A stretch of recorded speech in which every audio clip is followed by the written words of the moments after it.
Today we're going to learn 3 ways to make your drum fills sound way cooler. So let's get started.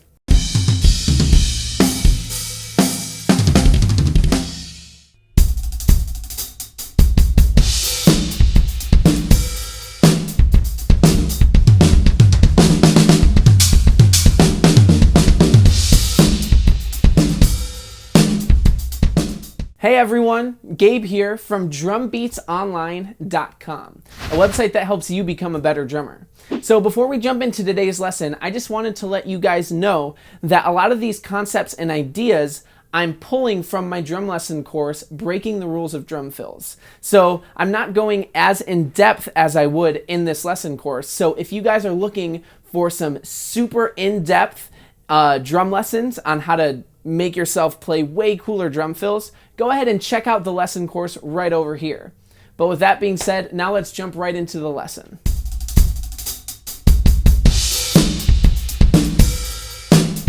So the first trick that I want to show you guys that will help you get much more creative with your drum fills is to simply start off your drum fill with the kick drum.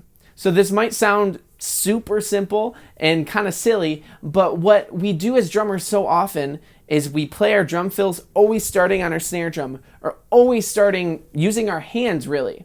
So the concept here is just to start your fill using your kick drum and see how your body responds to that. Your body will start to play different fills than what you're used to. So that's the concept. Feel free to mess around with that concept alone, but now I want to teach you a concrete way of how to apply that. So what we're going to do is we're going to play the sticking pattern kick, kick, right, left. And we're going to play that 4 times, and it's going to be played in 16th notes. So this is just a way for you to get acclimated to starting to play your fills with using the bass drum instead of your hands first. So let me show you what that would sound like just played on the snare.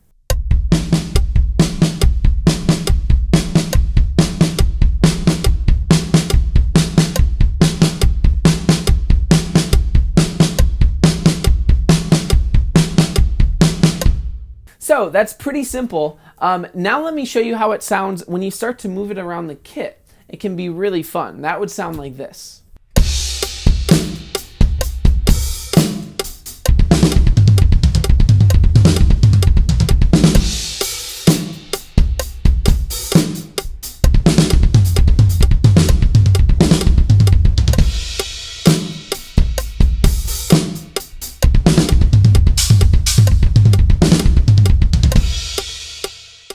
So guys, I don't want to get super in-depth with orchestration and what drum to hit on what note, because really this lesson is to start to help you guys formulate your own ideas. So I want to give you the concept, but I want your body to respond naturally to that concept and try to make up your own fill using that kick pattern.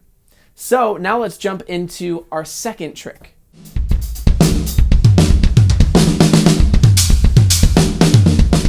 All right, so for our second trick, what we're simply going to do is start to limit ourselves. So as drummers, we're constantly trying to use as many cymbals and as many drums as we possibly can to make our drum fill sound way cooler. But if you start to take away a bunch of those things, you'll notice that you have to be more creative with the small space that you have. So that's the concept. Limit yourself, use only 1, 2, or 3 drums, and try to practice that and see what your body can come up with. Now, let me teach you a concrete way to apply that. So what we're going to do is we're just going to be using our kick drum and our hi-hat for this drum fill. So let's split it up into 2 parts real quick. Part number 1 is going to be, for 2 beats, we're going to be playing the rudiment, the 6-stroke roll, and that's going to be played on the hi-hat. So the sticking pattern for that is going to be right, left, left, right, right, left. So that's going to be played in 16th note triplets. So we're going to play that sticking pattern 2 times total.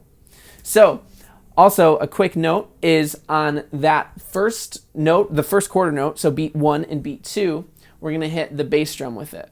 So that would sound like this.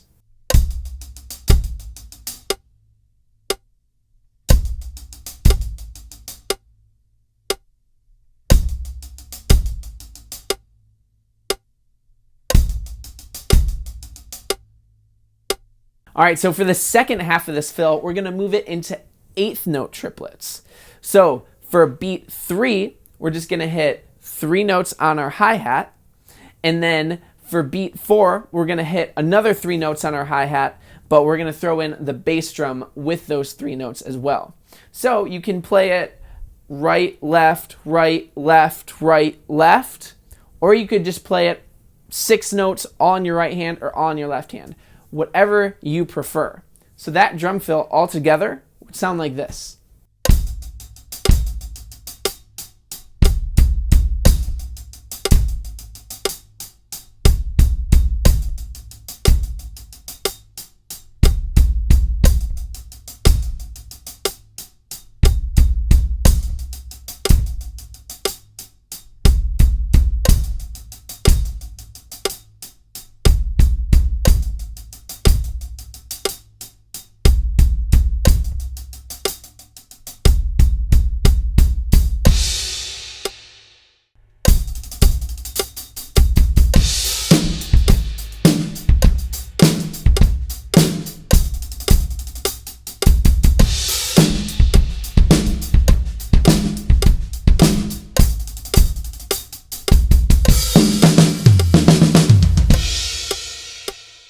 So again, feel free to move this fill around to any other drums that you want, but try to limit yourself. That's the concept here. Take away all the madness, and even if you need to take cymbals or drums off of your kit, you'll really see how you start to play a lot differently.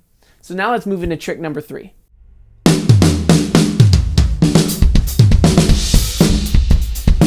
All right, so for trick number 3, again, it's another really simple one.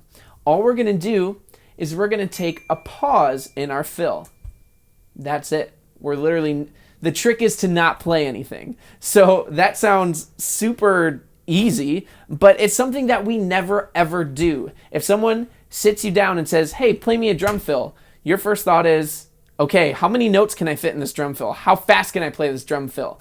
But if we start to shift our thinking and to start to say, where can I put some really cool space in this drum fill to make it sound really cool? That's when we can get some awesome ideas. So that's the concept. Again, practice it, try to move the spaces around, and now I'm just gonna give you a really simple, concrete way of doing that. So something that I like to explore is if I'm playing a groove and I go into my fill, I'm just going to pause on the first quarter note. So a quick example of that would sound like this.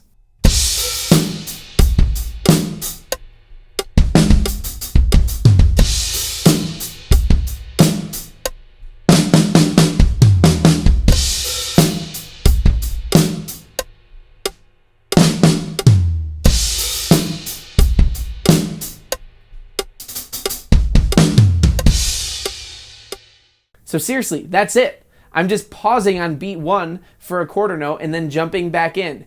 And what's really cool about that is your body just responds differently and it comes up with different patterns without you having to really think about it.